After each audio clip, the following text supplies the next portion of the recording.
But if you're still relying on external recruiters, if you're hiring 30 people a year, you're very likely overpaying and you're giving up control of your talent pipeline.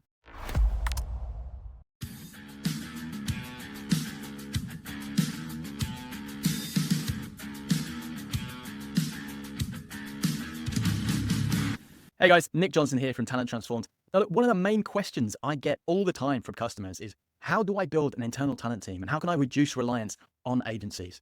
And it's a real pain point. I mean, many companies actually outgrow their agency recruiters, particularly in the early days. And it's no real shock either because costs are high. Certainly in the UK, an average fee for a placement might be £12,000, might be £14,000, particularly at a 20% commission rate. You also have lack of control, so you don't own those candidate relationships. And it also means you get inconsistent quality because by default, the agency prioritizes something slightly different to what you would like as a company. So whether you're still relying on external recruiters, if you're hiring 30 people a year, you're very likely overpaying and you're giving up control of your talent pipeline. So in this video, I'm going to show you how to identify when to go in-house, how to structure that internal talent team, and how to set up a tech stack that streamlines sourcing and hiring.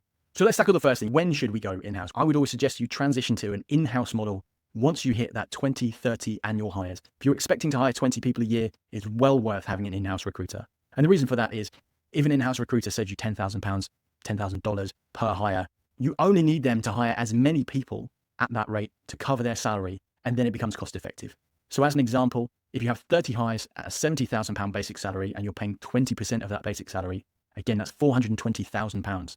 An internal recruiter would probably be able to hire you all of those 30, or certainly most of those 30. An average of 2 a month is 24 over a 12-month period. And that would save you significant amount of money. So again, at 10K, 240,000, probably closer to 300,000.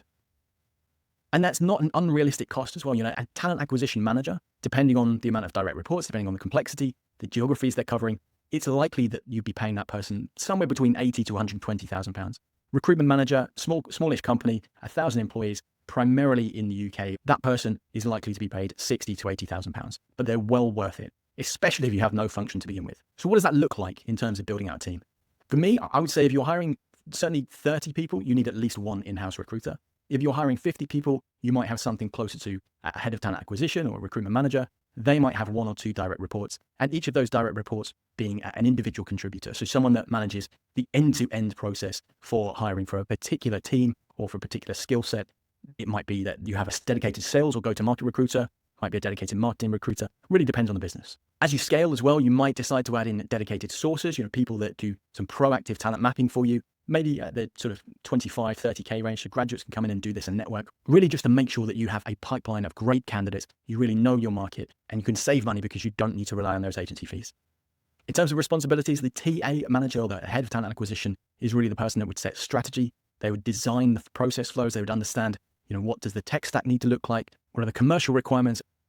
But also what are the governance requirements as well? Things like GDPR, things like IR35, compliance issues, all sorts of things from a proactive point of view to make sure that you're implementing best practices, as well as day-to-day managing those direct reports. From an individual contributor, from a recruiter perspective, that person owns the hiring process, everything from screening through to offer, through to onboarding. Again, as you're hiring, you might decide to add sources, or even recruitment administrators, people to handle the onboarding side of things, people to handle the background screening side of things, and also interview scheduling, interview booking, all of that kind of technical administration. Now, point number 3 is really about the tech stack. So getting the tech stack and the sourcing tools right. This is crucially important. The right tech stack makes your in-house team lean, scalable, and cost effective. The wrong tech stack can actually cost you time, cost you money, make it harder to hire employees, harder to communicate with candidates and to find them, and harder to compete for that talent as compared to your competition. So there are really only 2 massive things to get right here. Number 1 is the applicant tracking system, the ATS. I've worked with 15, 16 different ATS systems. They are not all created equal. Some are exceptionally expensive. Some, particularly the newer ones, are actually very good. So I would look at something like Lever or Greenhouse, but the one that I've really been impressed with recently is called Pinpoint. You would also need to invest in some sourcing platforms. So LinkedIn is a good option here, but also CV Library, some CV databases, some other job boards, things like that, that allow your internal recruitment team to communicate with candidates, to find those candidates using Boolean searching, to build that pipeline and sell your business to them before they join you. Why does this work? It's because a centralized ATS means that all of your candidate data is in one place. It allows you to be compliant in terms of GDPR. It allows you to drive efficiencies, manage your agencies. You can also automate the candidate journey, send things like templates. You can ask pre-screening questions that trigger after a particular sequence.